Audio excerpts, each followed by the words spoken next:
Lagi ngapain, Mas? Lagi ini, Mas, lagi foto-foto ini. Kata orang ini air sangat bersejarah yang timbul di tepi pantai, garis pantai Cilograng. Terus ke sini mau ketemu siapa di sini?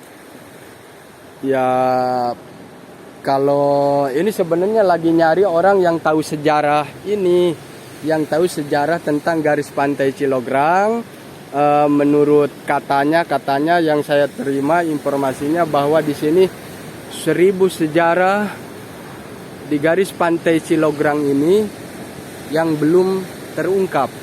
Nah, saya sekarang sebenarnya lagi cari-cari informasi kebenaran tentang satu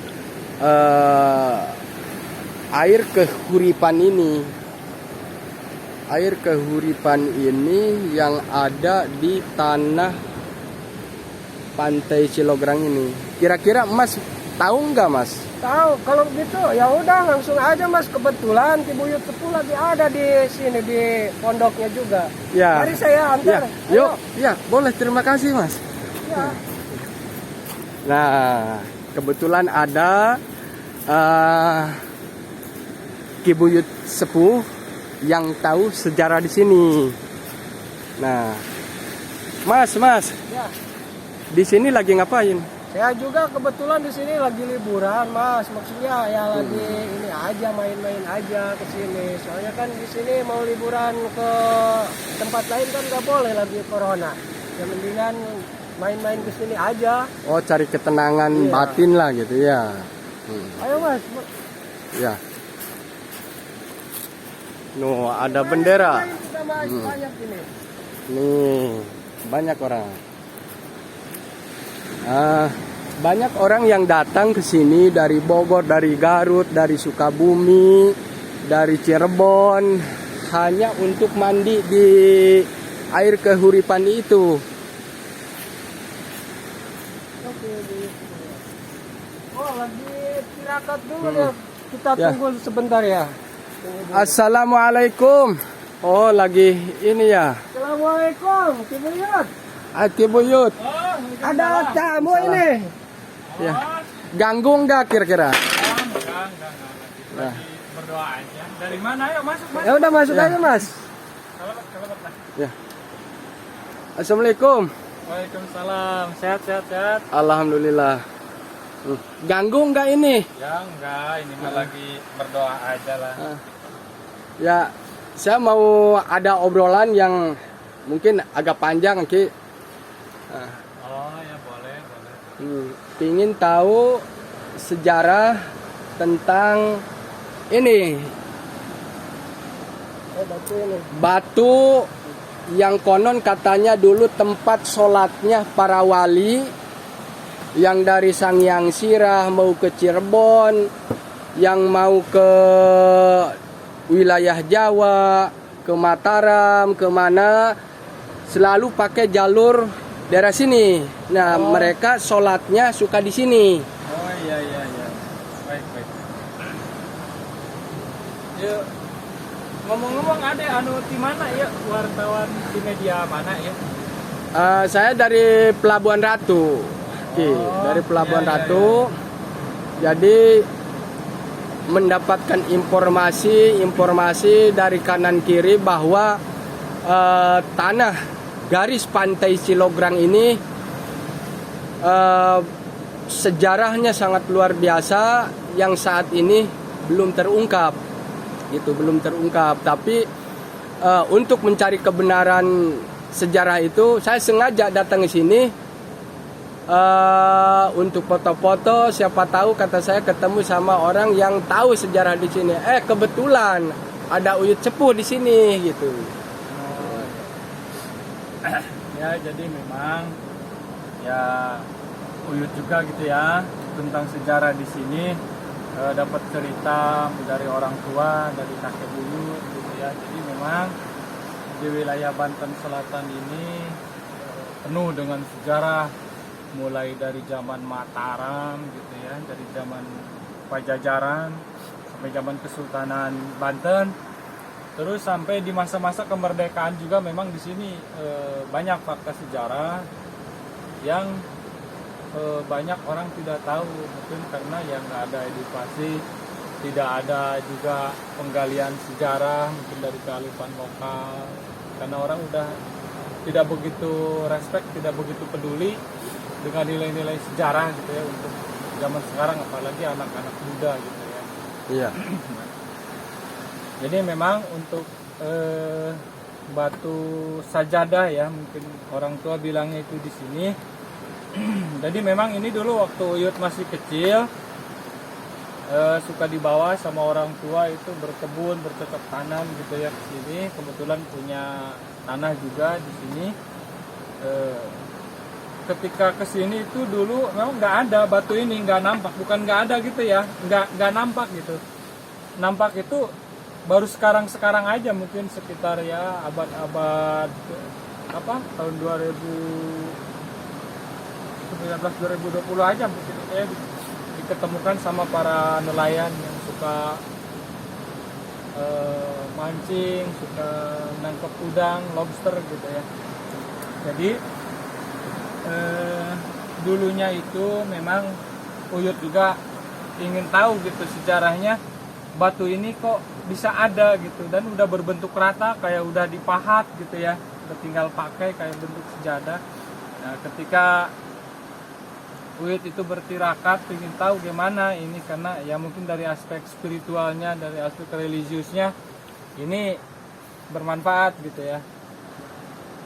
Jadi ternyata ketika zaman dulu itu para aulia Allah mungkin melakukan perjalanan spiritual berdakwah mungkin dari Mataram, Cirebon menuju ke Sanghyang Sira, itu mereka pada mampir di sini mungkin untuk berwudu. Kemudian kan ketika mereka berwudu, setelah berwudu itu bingung gitu mencari tempat untuk sholat beribadah gitu kan. Maka mereka berdoa, ya memang yang datang ke Uyut itu ya maaf gitu ya, mungkin ini mah dari segi spiritual mungkin bagi orang biasa mah bisa nggak masuk akal, bisa nggak percaya juga, nggak masalah ya, cuma ini cerita aja, mudah-mudahan ada bermanfaat gitu kan. Ketika itu datang, ketika Uyut tirakat itu datang mungkin orang tua zaman dulu ya gitu. Dia mengaku Eyang Banyu gitu kan. Kemudian Eyang Sapu Jagat, Eyang Kuncung Putih juga memang sempat datang gitu ya. Eyang Genter Bumi gitu. Jadi menceritakan tentang sejarah tentang batu ini gitu ya. Kemudian ya ada pemberitahuan juga gitu ya dari Ibu Ratu juga lah gitu ya. Bahwa menceritakan tentang batu ini ketika para aulia Allah itu ingin beribadah setelah berwudu di air kahuripan yang tadi itu ya. Oh, yang tadi itu ya, air kahuripan. Air yang keluar dari batu itu.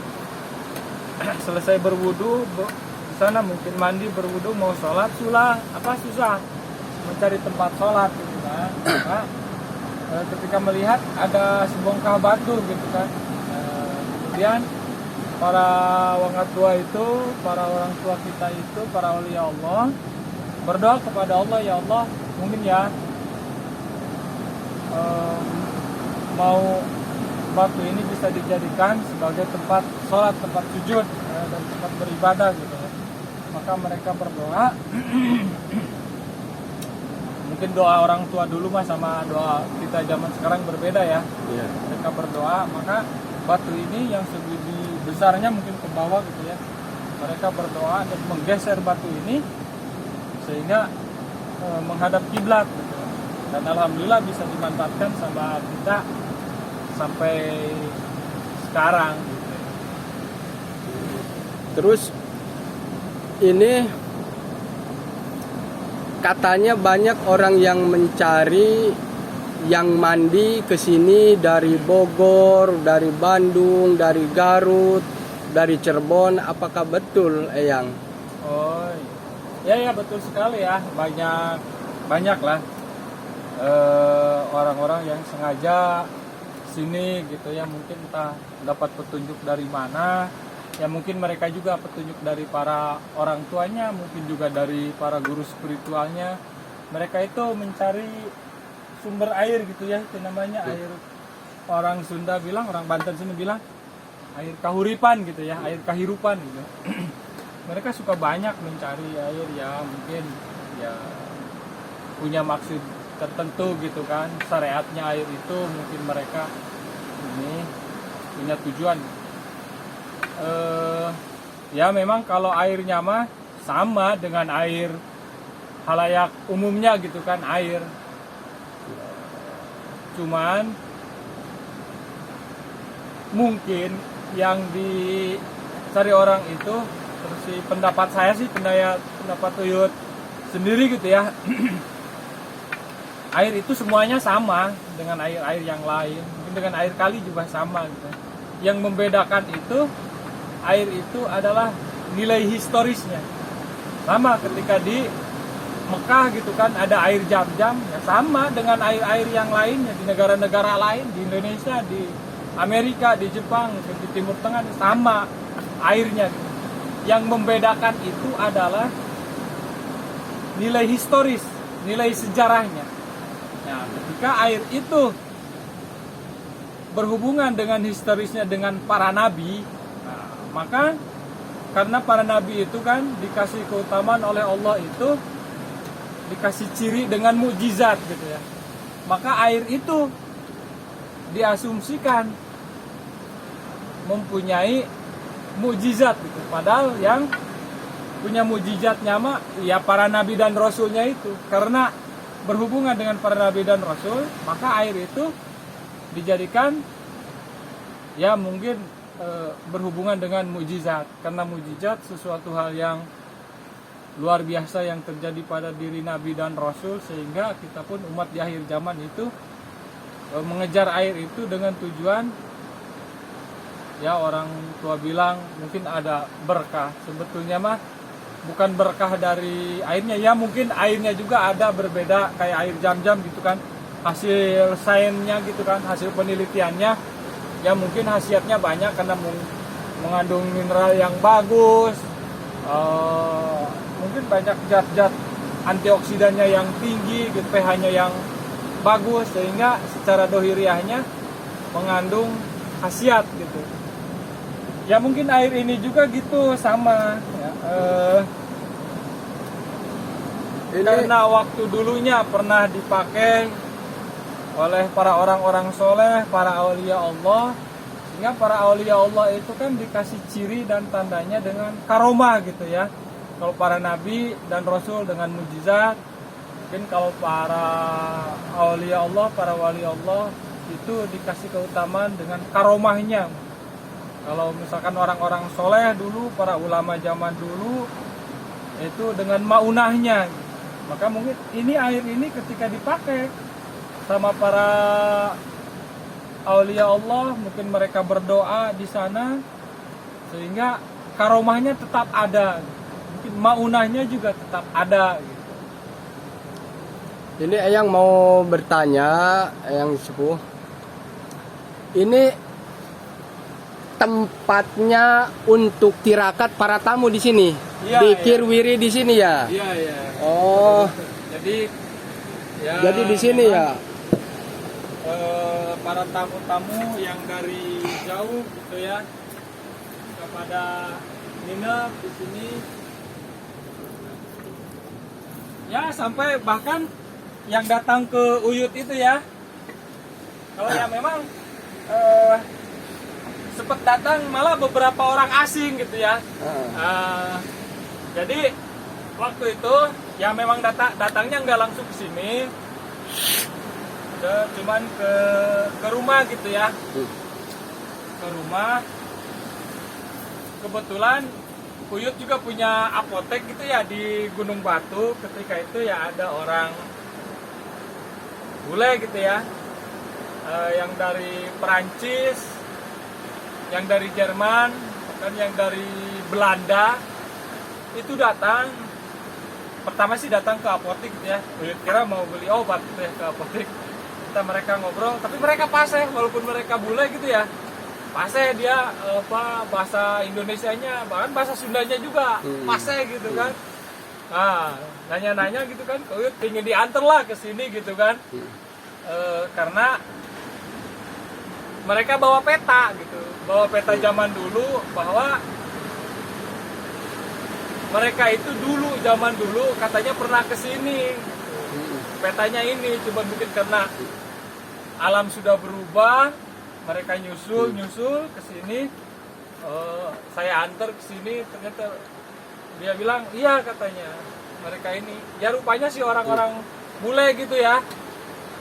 Cuman nggak tahu lah bulenya apa, bule apa gitu mungkin.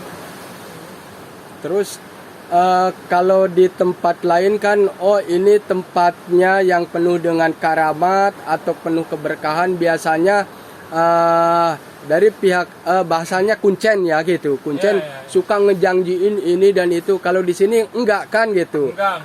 Hanya dia yang tahu sejarah, menelusuri sejarah, dan dia di sini dijadikan tempat untuk aurad, berzikir, istighfar, sholawat, wirid sholawat. Ya kebanyakan ya seperti itu ya Uyut. Iya. Ya jadi memang ya banyak lah yang datang ke Uyut itu, baik secara langsung datang ke rumah ataupun yang minta langsung diantar ke sini gitu ya. Jadi mereka ya mungkin punya maksud tujuan, entah pingin apa gitu kan. Tapi Uyut selalu ngasih saran bahwa ini tempat tidak bisa memberikan manfaat dan juga tidak bisa memberikan mudarat ya, kecuali atas izin Allah. Ya pernah tuh ada seorang tamu, bahkan pejabat juga ya, pejabat nih. Ada anggota dewan lah, saya nggak usah disebutin ya, anggota dewan dari mana, entah dari kabupaten, provinsi apa pusat, saya nggak kasih tahu ya, datang gitu kan. Ada yang pingin naik pangkat jabatan, apa pingin usahanya lancar, datang. Ya udah nggak apa-apa, Uyut antar ke sini. Yang Uyut sarankan itu ya di sini tuh berdoa aja. Jangan meminta sama batu, sama pohon, sama apa. Tidak ada manfaatnya kan. Jadi berdoa aja di sini, menenangkan diri, munajat sama Allah. Syariatnya dengan berdoa di sini gitu kan. Secara dohiriahnya ya mungkin mereka punya pekerjaan, punya ini, yang mudah-mudahan Allah angkat kesusahannya gitu kan. Mau yang naik pangkat, ya berdoa di sini. Ya dia di tempat kerjanya ya harus berprestasi gitu. Jadi jangan sampai begini ya, Uyut itu nggak mau tempat ini dijadikan sebagai ajang pemujaan kemusyrikan gitu kan. Karena ya Uyut sendiri gitu kan, kalau pingin kaya ya harus usaha gitu kan. Nggak bisa Uyut pingin kaya sila duduk di sini datang ya nggak bisa. Jadi siapapun yang ingin jadi orang sukses, usahanya pingin maju, karirnya pingin bagus, jadi harus berusaha secara dohiriyah, secara batiniahnya berdoa gitu kan. Ya kalau misalkan orang dengan mandi di air itu, minum air itu bisa jadi sukses, jadi kaya, atau yang kaya duluan Uyut sama orang-orang sini ya, sebelum sama tamu juga nih Uyut dulu ya. Tapi ya Uyut lah begini aja. Uyut juga kalau pingin kaya ya harus punya usaha, pingin pisang ya harus nanam pisang gitu. Nggak bisa dengan berdoa pisang datang ke mulut. Kira-kira seperti itu Ya. Bisa lah. Sangat menarik. Ini sejarah yang sangat panjang Uyut. Boleh saya itu ke air karamat itu? Boleh. Yuk coba. Lihat ya. Tuh. Ini Uyut harus pakai tongkat nih ya. Udah tua, sakit pinggang.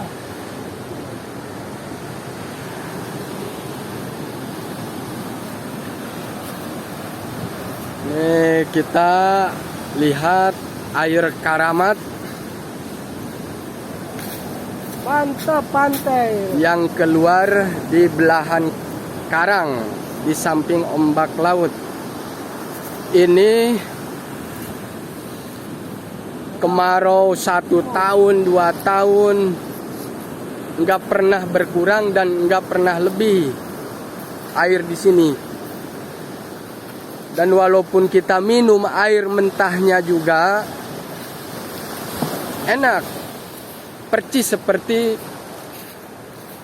air minum kemasan pabrikan.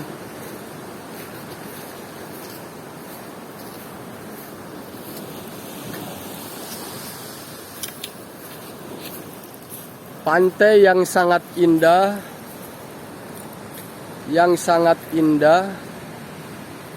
namanya ini Pantai Cilograng, Selat Cilograng, Desa Cilograng, Kecamatan Cilograng, Kabupaten Lebak, Rangkas Bitung, Provinsi Banten. Oh, ini air karamatnya ya? Iya, ini. Yang dulu tempatnya berwudu para wali Allah, Iya. yang lewat ke sini. Di sini tempat istirahatnya, tempat wudu, tempat mandi, dan itu batu yang sering dijadikan tempat sholat. Nah, kenapa orang banyak datang ke sini? Ini dijadikan yang tahu sejarah ya, yang tahu sejarah, tempat aurod, tempat dikir, tempat wirid. Orang-orang yang tahu sejarah bukan untuk meminta. Cuma kalau kita banyak beristighfar atau bersolawat, berzikir di sini, mungkin rasa ketenangannya ini di garis pantai ini sangat luar biasa.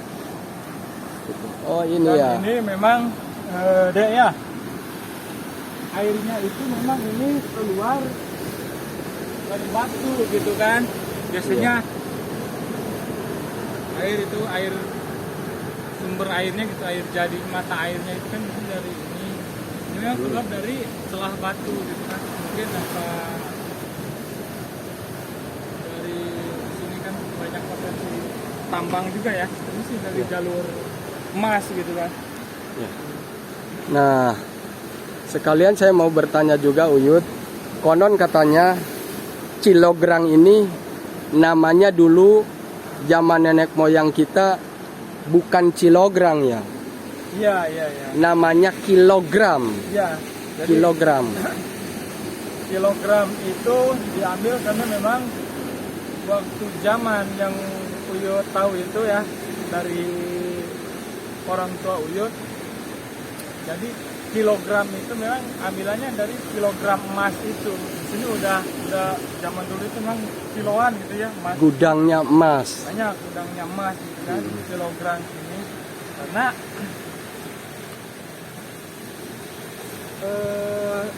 bahkan waktu itu orang Belanda itu datang ya berdua, laki-laki sama perempuan bawa peta nyari-nyari daerah sini gitu, bahwa kita bilang wah ini orang bule malah lebih tahu sejarahnya gitu ya tentang Cilograng gitu. Jadi si orang bule itu bawa peta nyari-nyari daerah sini karena katanya di sini dulu gudangnya emas gitu kan, kilogram gitu kan. Bahkan peta jadi gini ya, sejarah berhubungan dengan sejarah nasional itu, jadi setelah masa penjajahan berakhir itu, undang-undang internasional itu bahwa setelah Hindia Belanda selesai masa penjajahan itu, Indonesia merdeka, bahwa tanah-tanah itu kembali ke masa kerajaan gitu kan, ke masa kerajaan. Berarti daerah Cilograng ini dalam petanya itu saya kaget gitu kan. Saya bilang kamu dapat dari ini dari mana? Ya katanya peta ini ada di kerajaan Belanda, bahkan di kerajaan Inggris itu di Ratu Elizabeth. Peta zaman kerajaan Pajajaran itu batas ke Jawa Tengahnya sampai mana, ke Bantennya itu sampai mana, peta kerajaan Kesultanan Banten itu sampai mana. Nah yang bikin aneh itu di peta yang ada di kerajaan Belanda itu kata dia sama di kerajaan Inggris, daerah Cilograng ini kayak semacam tidak termasuk ke tanah Pajajaran, juga tidak termasuk kepada tanah Kesultanan. Jadi mungkin ya Cilograng juga bisa juga dari kilogram itu, bisa juga dari apa ya, kayak lolongkrang gitu ya. Lolongkrang itu kalau bahasa Sunda itu celah gitu ya. Mungkin celah itu terhimpit oleh dua kerajaan, antara kerajaan Pajajaran sama kerajaan Banten. Di situ ada yang blank gitu, tanah blank itu. Maka karena tanah yang blank ini tidak bertuan gitu kan, tidak dimiliki sama kerajaan Pajajaran gitu ya, tidak juga dimiliki sama kerajaan Kesultanan Banten kesininya gitu kan, karena ya setelah Pajajaran runtuh kan, ini yang berdiri itu kerajaan Banten di Sunda itu, di Banten ini. Tapi di dalam peta kerajaan Belanda sama kerajaan Inggris itu, untuk wilayah Cilograng itu tidak termasuk.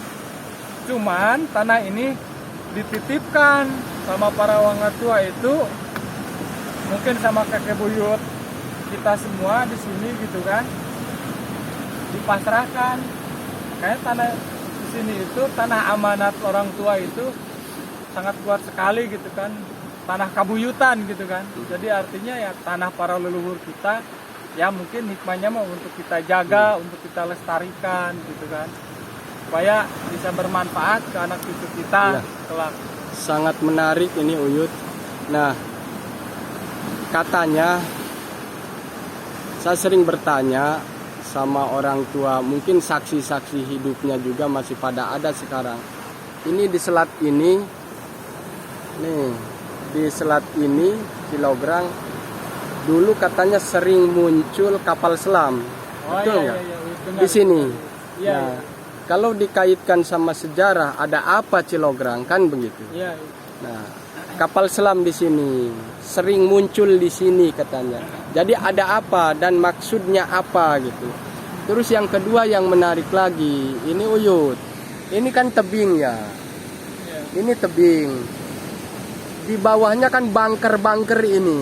Betul ya, bunker-bunker. Nah, itu seperti itu yang saya ada telunjuk itu juga ada bunker. Nah, ada bunker. Ini sangat menarik. Ada apa dan tujuan maksudnya apa kan gitu? Nah gitu. Ya, jadi Uyut juga dapat cerita ya dari orang tua. Jadi masa Indonesia setelah masa kemerdekaan gitu ya, setelah merdeka, pada masa Orde Lama itu zamannya Paduka Bung Karno gitu ya. Jadi memang di sini itu sering muncul kapal selam gitu ya. Pada mereka orang tua bilang kapal selam itu muncul di sini, mungkin para pasukannya turun sini gitu ya. Mungkin karena laut ini memang dalam, tapi diperkirakan memang kapal selam itu zaman dulu sepertinya membawa logistik gitu ke sini, atau bawa apalah, wallahu alam ya, kita nggak ini, cuman diperkirakan mungkin kebeja-beja ya orang Sunda bilang gitu. Mungkin mereka apakah pasukan dari zamannya Bung Karno apa wallahu alam gitu, yang jelas mungkin yang punya fasilitas kapal selam kan nggak mungkin pribadi gitu ya, pasti negara gitu ya. Jadi ketika mereka kapal selam itu muncul di sini, pasukannya itu pada turun membawa logistik ke sini, kemudian mereka membuat bunker kan, banyak bunker lah, ada beberapa bunker di sini kan di atas. Karena yang mengerjakan bunker-bunker ini ya nenek moyang kita dulu bekerja membuat lubang, membuat galian gitu kan di sini. Setelah masa-masa kemerdekaan gitu ya. Ya mungkin tujuannya apakah untuk pertahanan, apakah untuk seperti apa ya, wallahu alam. Cuman orang bilang, orang bawa peta ke sini gitu kan, wah nyari-nyari harta karun gitu kan.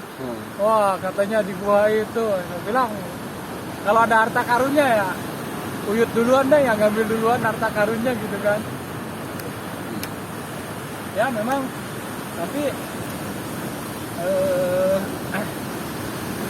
mungkin ya karena tempat ini penuh dengan sejarah, penuh dengan amanah. Pernah Uyut suatu saat berdoa, ya Allah, kalaulah memang di Banten Selatan ini, khususnya di pantai Cilograng dan Gua Gede ini, banyak potensi alamnya gitu kan, ya termasuk emasnya, mungkin berliannya gitu kan. Malah saya berdoa minta ciri dan minta bukti gitu kan. Maaf ya, tapi ini mah jangan diikutin ya. Ini mah untuk sekadar pengalaman aja gitu ya. Jadi jangan sampai orang datang sini berbondong-bondong nyari harta karun, nyari emas, nyari berlian, nggak bakalan ketemu ini mah. Karena mungkin sejarahnya, perjalanannya beda gitu. Ya memang alhamdulillah ada bukti gitu kan. Ya, kalau memang di sini kaya dengan emas, saya bilang dari zaman dulu, ya orang bilang banyak harta karun gitu kan di sini.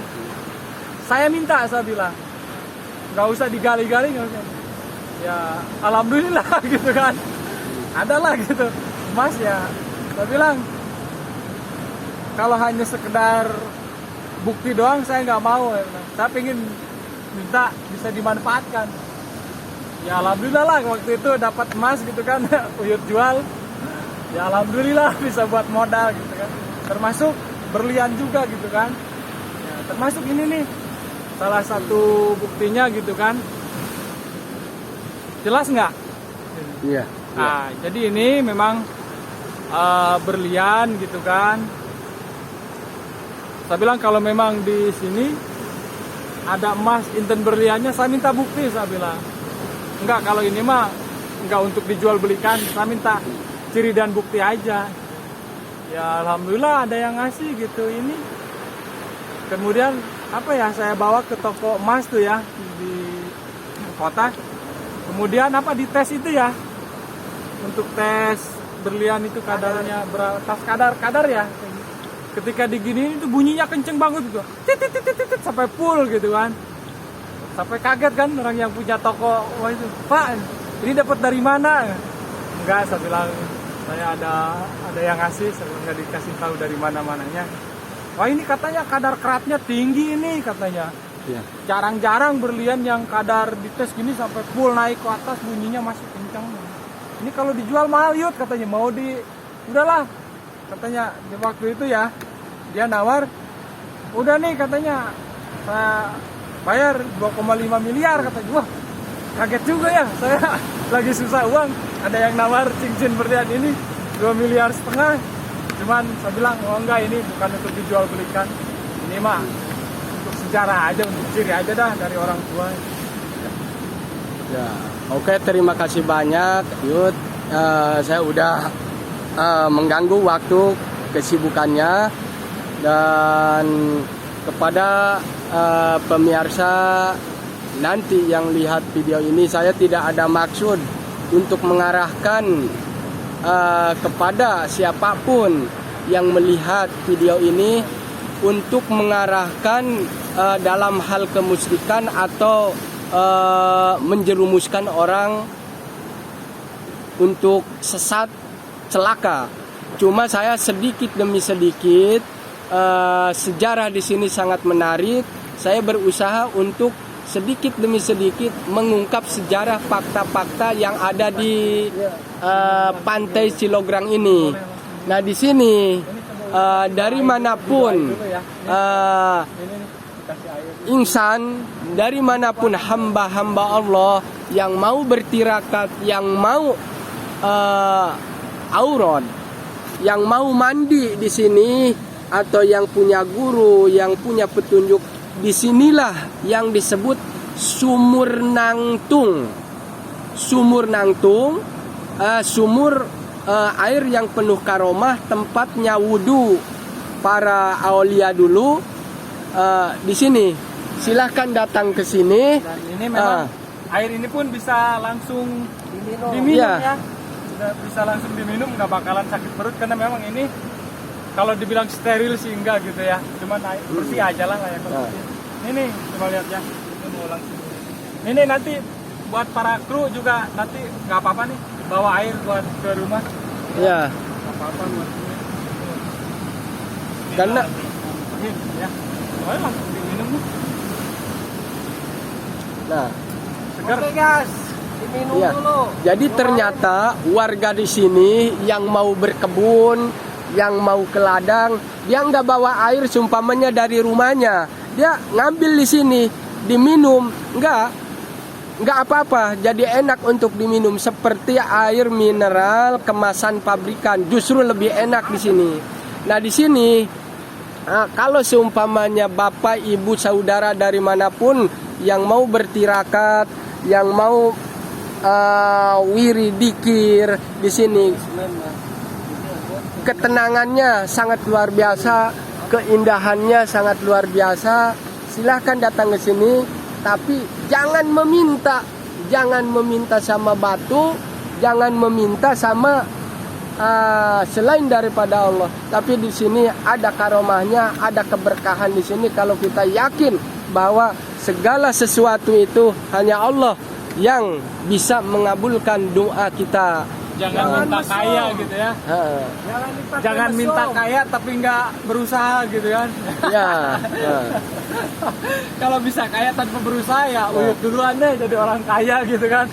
ya, Ya cuman yang Uyut amanatkan, syaratkan gitu kan ke orang-orang zaman sekarang, apalagi anak-anak muda, tolonglah dijaga kesucian dan kebersihan tempat ini, jaga kebersihan secara dohiriahnya, secara batiniahnya, jangan sampai tempat para orang tua dulu kita ini, sejarah dulu dikotori dengan hal-hal dengan maksiat gitu kan, sehingga mengotori nilai sejarah dari tempat ini gitu kan. Oh ya, Uyut mau cerita nih ya. Ternyata di pantai ini juga banyak pohon pandan, Nono. Coba lihat tuh, itu pohon pandan ya. iya. Jadi menurut penelitian ya, kalau di suatu daerah itu tuh ya, itu Iya. pohon pandan. Kalau di suatu daerah itu ada pohon pandan yang seperti ini, itu di bawahnya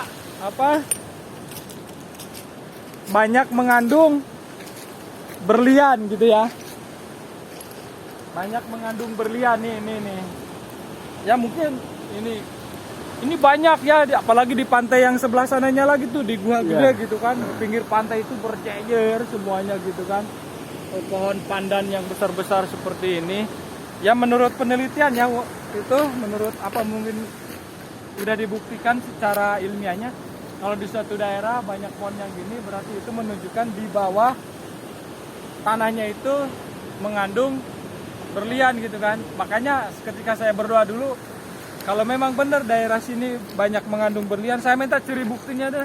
Dan ya alhamdulillah lah ini dapat oleh-oleh kenang-kenangan gitu ya, berlian.